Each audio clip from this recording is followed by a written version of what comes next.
what is Tesla worth? If you were willing to sell it at $300 or $400 and you're buying it now, what is it worth in 5 years? $2,000. We're in print on that. $2,000. Yes. After Q1 deliveries came out, Cathie Wood doubled down and she bought a lot more Tesla stock. She just explained on TV why she's still so bullish. The price action in Tesla, which has fallen on the back of worse than expected numbers. And I'm just so curious what you think is happening at Tesla right now, and whether, and there are some analysts out there that now have gotten bearish or starting to believe that we are at some kind of big inflection point. Right. So I think a couple of things are going on. First, and Elon's been talking about this in the quarterly calls, the consumer is under pressure. There is, even though these economic statistics are coming out and saying everything's just fine, you listen to these company reports one by one, most of them do not sound like these economic statistics are suggesting. And I think Tesla's been telegraphing the high rates. They've been cutting prices to offset them. And they will continue to cut prices. So I think there's economic weakness. There has been a bit of a backlash, I would say, and a pause, because you do have GM and Ford saying, wait a minute, we're going to take a pause here ourselves because we can't do this profitably. By the way, that's a positive for Tesla, you know, to have the competition doing this. And Tesla's just going full steam ahead. So I do think part of it's economic. And you can use all these other excuses. But if that is the case, what's going to happen, we believe, during the next 5 years, and you know that's our investment time horizon, we think the cost of an electric vehicle, the average electric vehicle, is going to be cut in half. And Tesla's new block manufacturing techniques and technology, along with AI, are a big part of this. How much, and you've been buying on this weakness. Cathie Wood is indeed doubling down on her Tesla stock position. She just purchased quite a bit more than usual, $40 million worth of Tesla stock. And perhaps most importantly and most interestingly, she sold Nvidia to buy Tesla stock. There's no arguing that Cathie Wood for sure definitely is actually bullish. Is Cathie Wood right though about consumer demand, specifically about autos? Ford just reported its total sales, and year over year it is actually up in Q1 by 6.8%. However, sales of GM in the US decreased by 1.5% year over year. So to some degree, Cathie Wood does have a point, and US Q1 auto sales are up nearly 5% year over year despite high interest rates, but EV growth was actually negative. The EV market share in Q1 of this year was 7.1% compared to 7.6% last year. As we were selling when it was around 400 and 350, when it's been cut in half, down 60%, is not the time to run for the hills. If you believe Tesla is going to be, in this we also believe, the autonomous taxi network, certainly of the United States. Right now, people are starting to think about Tesla again as a car company. I mean, I think that's what part of what's happened here in terms of the valuation cut. There's been people who said at one point, oh, this is a tech company, right? This is an AI company. This is all sorts of things.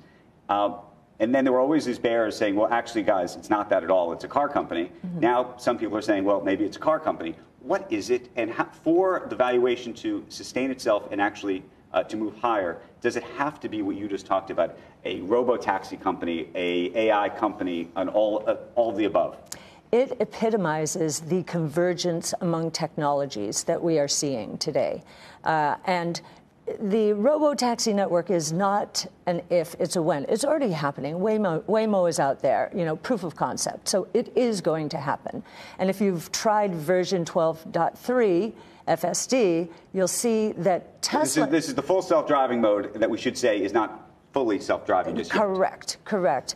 But if you drive, if using it, you will find that it is becoming...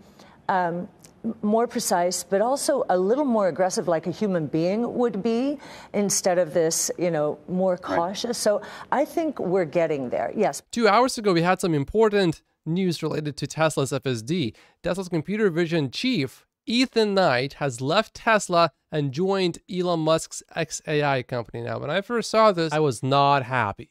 But there is some very important context, which makes it actually not a bad thing. Ethan was going to join OpenAI, So it was either xAI or them. They have been aggressively recruiting Tesla engineers with massive compensation offers and have unfortunately been successful in a few cases. Now, why do you think OpenAI is recruiting Tesla's engineers? Maybe it's because Tesla has some of the world's best engineers, because they are giving them massive compensation offers. When your company is not worth over $500 billion in market cap, it is easier to entice people to join your company by giving them stock options. It is much easier to 10x a company worth $100 billion than it is to 10x a company worth $500 billion.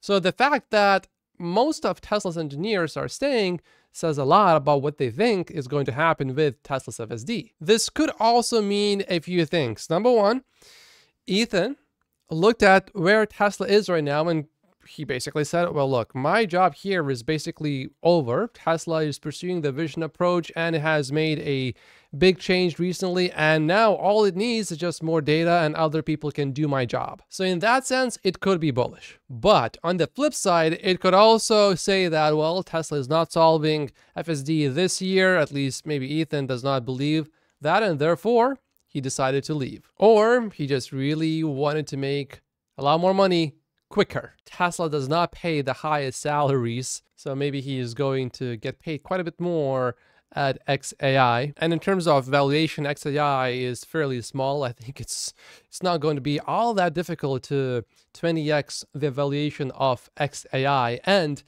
a good engineer will make very direct impact on xAI's valuation, whereas with Tesla, it's such a big company and it has so many great engineers that it is difficult for one engineer to make direct impact when it comes to Tesla's valuation. However, Ashok, who is in charge of AI at Tesla, is not going anywhere. And check out this clip from Dave Mack.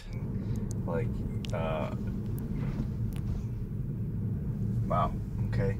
Car actually drove up on the curve because that truck literally was coming at me. Wow.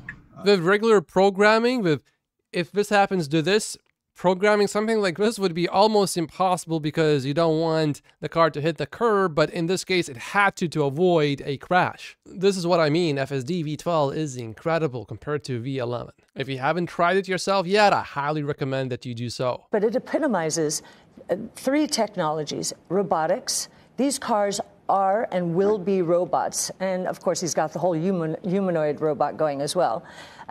Energy storage. Autos in the future will be electric. We believe in 5 years, 75% to 85% of all sales will be electric. Here in the United States and around the world. Even with the pullback that we've had in terms of EVs and the adoption. Think about this. Yes, because if we're right on what's going to happen to auto prices, the average EV will be in the $20,000 to $25,000 range. The average gas-powered car will be about where it is right now, or a little more. When you have the GMs and the Fords and everybody else saying we can't even make these things profitably to begin with, let alone to do it at half the price. And just think about this. Tesla's doing it profitably and cutting prices in the process. It's pretty phenomenal. There's still a lot of room for EVs to get cheaper, but there's no room for gas-powered vehicles to really get significantly cheaper. And anyone who owns an EV, as long as you can charge at home or at work, it's so much better, unless you need to go on very frequent, extremely long road trips. But we know that charging speeds are improving, and eventually, I believe, you'll be able to charge in 5 minutes up to 80%. So it will basically be just as fast or as slow as filling up a gas-powered vehicle. Eventually, that will happen. And with that,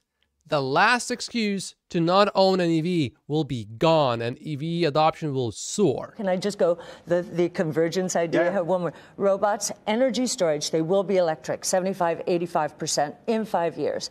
And then artificial intelligence. This is the biggest AI project in the world. If Nvidia is worth what it's worth, and we believe it's worth what the market's paying for.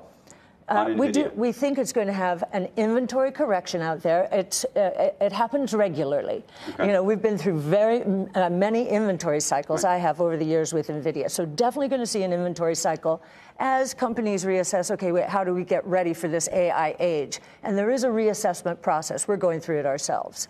But If Nvidia is, if its valuation is correct, this AI project has to work. What is Tesla worth? If you were willing to sell it at $300 or $400 and you're buying it now, what is it worth in 5 years? $2,000. We're in print on that. $2,000. Yes. Let me ask you another. And think about that. It's down 60%. This reminds me very much of 2018-19. We're in a bit of a trading range, and we will be until more and more analysts, investors understand how provocative the convergence of these three technologies is going to be.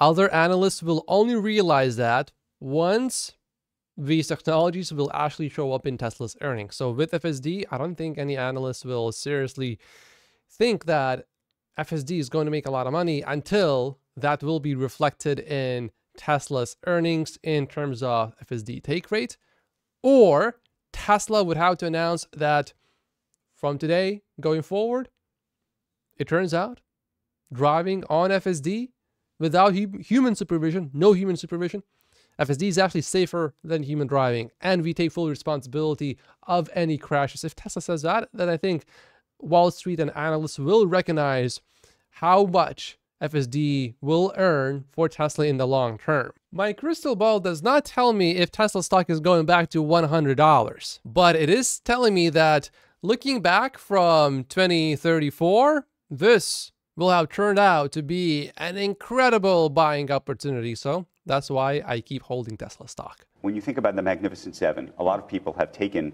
Magnificent Seven and now called it the Fabulous Four or the something else, but Tesla's not in it anymore. Right.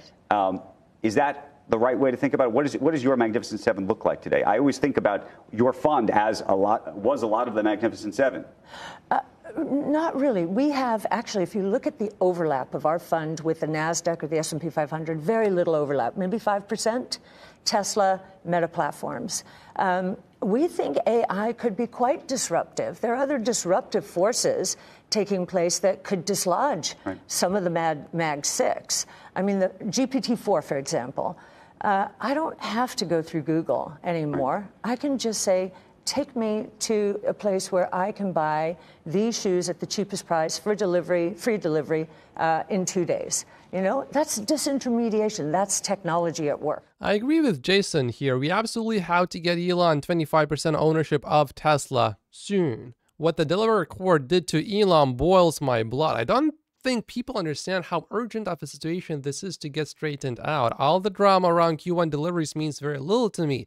It was a difficult quarter for everyone. Fine, done. But Elon's stolen compensation package is a far more dire situation. Or what would be bullish to me is Tesla buying a piece of XAI. I would be so happy with that. Part of it is one-off, right? They had the Red Sea conflict, which had 2 weeks of production out in Europe.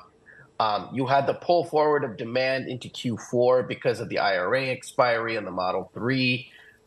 Definitely Q4 was super strong in 2023. That came out of Q1. So there are things like that.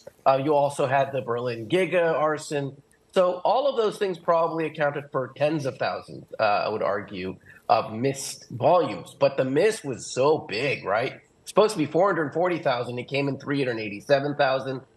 So some of it is probably underlying weakening demand in the U.S. and in China and in Europe. Tough to say how much is which. Probably most of it is one-time in nature, but definitely a part of it is going to be something that's going to impact them for the rest of the year. Tom, long-term prospects for Tesla can't be that bad, can they? Otherwise, you wouldn't have an outperformed rating on the stock and a $298 price target. That's right. I mean, look, they just launched a free trial of FSD, which could be pick things up in Q2. Numbers are definitely going to come down for Q2. So, and look, the stock, despite this performance today, is only down like 4.5%, which makes me think that expectations are already really low. FSD is an incredible product. They have the version 12 out there now. I watched a bunch of YouTube videos. People really impressed by this product. Maybe that gets people in the showrooms. Maybe it gets people to subscribe to it. Maybe it gets people to buy cars. So there is that near-term catalyst, but bigger than everything else, most of my valuation is on things like energy storage, something nobody's talking about, huge opportunity for them, and also autonomy, right? If FSD works, Now it's a software business with a software multiple. So if they get that take rate up and people subscribing, I could see folks like myself start writing colorful reports talking about AI and autonomy. And it's a narrative stock, right? So longer term, that's really where my valuation is, not in the car business, but on energy storage and autonomy. I strongly agree with Tom that Tesla stock is a narrative stock, at least in the short term. In the long term, the fundamentals eventually win. And today, Tesla stock is actually up 1%, definitely outperforming the markets by quite a bit. After really bad news, often you see a stock plunge quite a bit, and then more people that have invested in the stock for the long term, they sometimes take a bit more time to get familiar with all of the bad news, and then these people decide to start pulling out of the stock, and then that causes almost a perpetual stock crash. But in Tesla's case, we are not seeing that. The stock today is up. This is a fork in the road period for Musk and Tesla. There's massive growth on the other side of this, but they need to get through this category 5 storm, put a line in the sand, either cut prices massively, squeeze the competition, and then put that strategy, or hold serve. Don't cut prices. Demand's going to be where it is, and ultimately you at least keep margins. The problem for investors right now, Julie, is that you're playing a game of blindfolded dark. No strategy. That's the problem.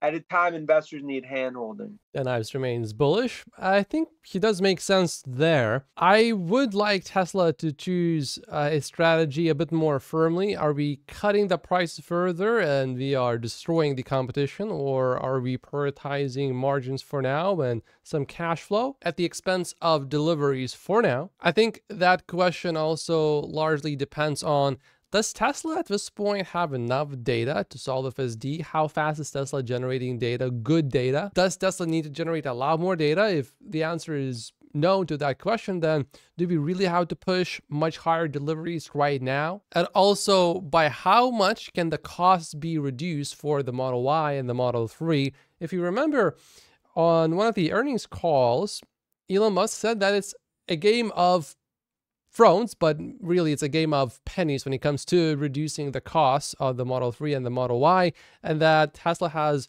approached a limit in terms of how much more the costs can be cut for these two vehicles. At this point, though, Tesla certainly has hurt the competition really badly. You look at GM CV growth year over year, it's negative, even though they barely make any EVs. Do you think the product's good enough, Dan, just to hold fire now on prices and say we are facing increasing competition, we've got the best product? Because that's crucial too. If you're saying to customers, look, we're cutting prices, then next minute you come back and cut prices again, they're going to hang on in there and wait for further cuts. There's going to be a reticence to buy. And I think that also surely plays into this. The messaging matters. It's just psychology, right? I mean, if you going back to the days you buy a TV 2 weeks later, 10% cheaper.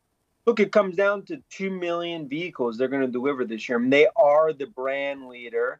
But it goes back to look how Cook and Apple got through challenging periods. They didn't cut prices.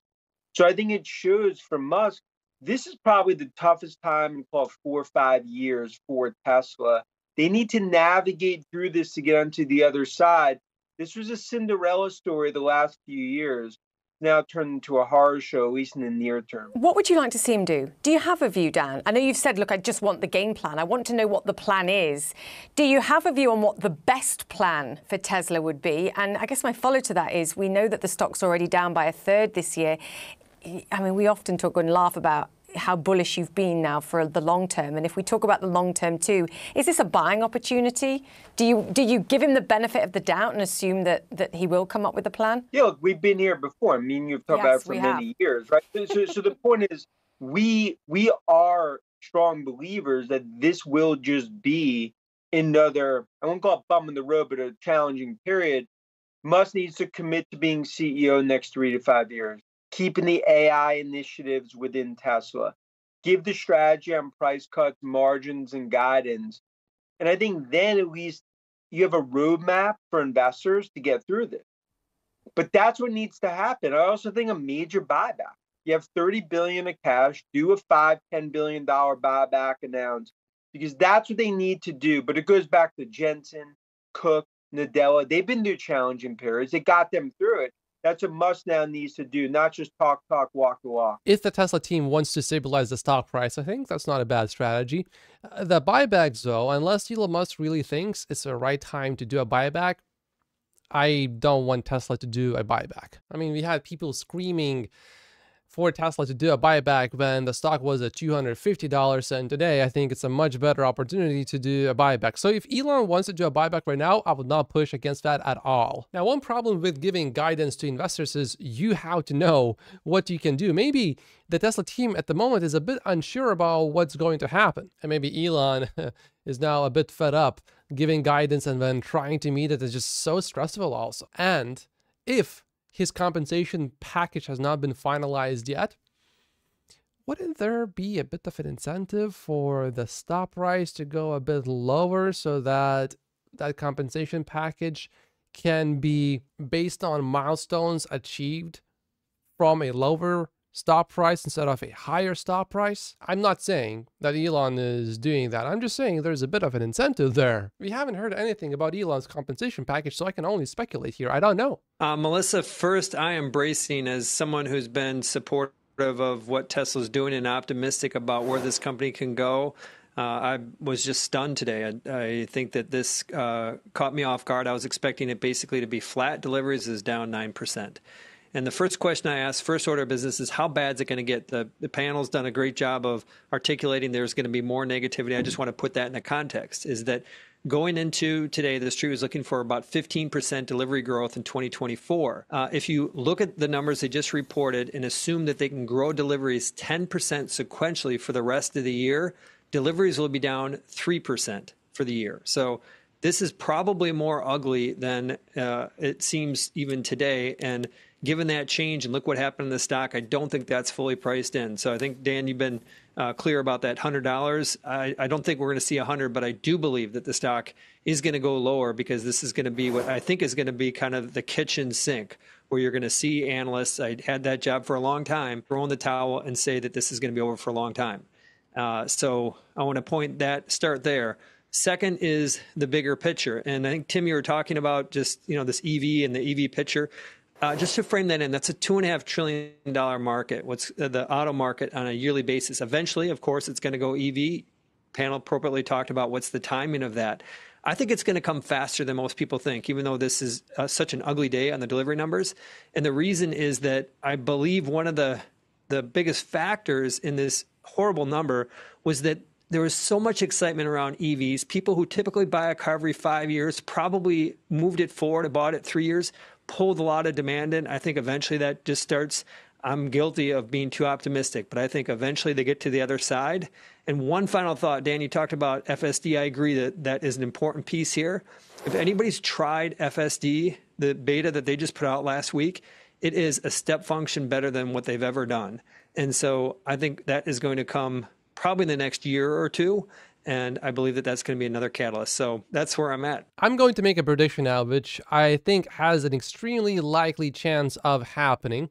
Sometime in the next 36 months, Tesla stock is going to fall well below the 365-day moving average that I have here. Specifically, at least 30% below that moving average. Now, if it fell more than 30% below that moving average right now, Tesla stock would be $145 per share. So that to me would not be surprising at all if we dropped that low and substantially lower than that, because in the past, if you look at Tesla's history, that happened multiple times. The question though is, maybe Tesla stock is going to rally, and if Tesla stock, let's say, stays at 250 or 300 for an extended period of time, 30% below that moving average is now going to be $145. It's going to be well above that then. I also personally think if we are somehow going to reach $100, I think $100 is that magical number at which a lot of people will sell their houses, mortgage their property, and buy more Tesla stock, sell other stocks. There are many investors that are not all in Tesla stock investors. I think these investors actually outnumber us all-in Tesla stock investors. I think we are in the minority here. And these people have a lot of buying power left. And I have also seen some traders say that, yeah, under $100, I'm getting in. That's a good trade. And I personally, I just buy more Tesla stock from cash flow. I'm not selling my real estate to buy more Tesla stock. So there is a point at which I would say, yeah, I need to sell some of my property and put that money into Tesla stock. My stock portfolio, though, consists only of Tesla stock. What can they tell us, if anything, in the next quarter or two that can sort of, I don't want to say solve certain issues, but for instance, if they come out with a lower cost model, does that solve for some of the weakness that they will see in China and address that next wave of growth? So you've got two camps. You've got the people who believe. And the reason why the stock's not down more today is because that camp still exists. The reason why this still has the market cap it does is because that camp still exists. They're not going to be influenced probably by another couple punky quarters. That won't influence it. The people who are skeptical, there's nothing that Tesla's going to say over the next, when they report their quarter on the 23rd, that's going to get those people more optimistic. But as an investor, I think you need to fast forward to, I'm already thinking about mid-2025. And at that point, we're going to have some really easy comps. I mean, this is a down 9%. March of 2025 is we're going to start to get easier comps. I think that starts getting reflected in the stock probably mid to late this year. So that's kind of the time frame. It's going to be rocky for the next several months. I don't think there's much they can say, Melissa. I disagree with that. If we see, let's say, Ford come out tomorrow saying we are adopting Tesla's FSD software and hardware, do you really not think that Tesla stock would not go up? Just go back to about 9-10 months ago when Ford announced that it's adopting Tesla's charging standard, then GM, and then many other companies followed. That was extremely bullish, and that, in the long term, it will help Tesla stock.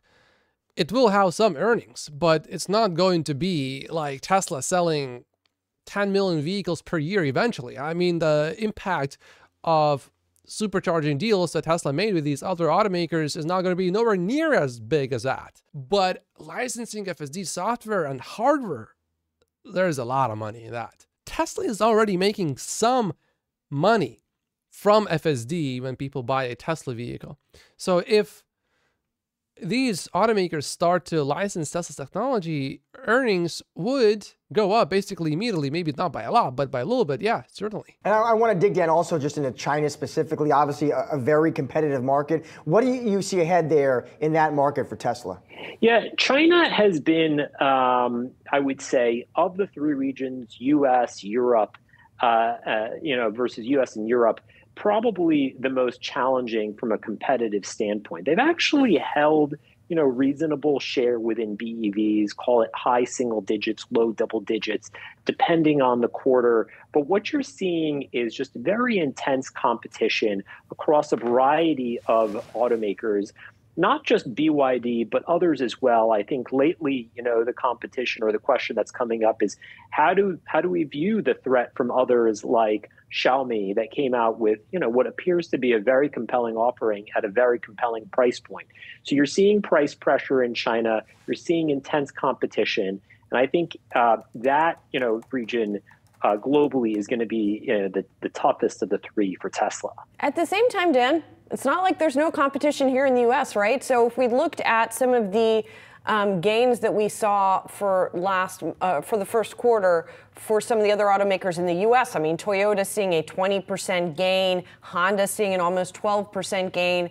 And of course, now it's not just sort of EV to EV, it's also, gas mileage efficient versus EV. Right. So how do you think that's going to sort of play out this year as well? Well, you're right. Tesla has said, think of our competition not just as other EVs, but as other, perhaps comparably priced vehicles or other vehicles, in the same segment, in sort of the mid-size sedan or mid-size crossover segment, what would comp against the Model 3 or Model Y. So to the extent that there's going to be, more price normalization, and I would say that's a broader theme within the U.S. sales market, normalization as you've seen some inventory normalization, that's going to be some competition for Tesla. That being said, within the BEV market, within the EV market in Tesla, yes, there's more competition. You are seeing everyone sort of increase the product offerings.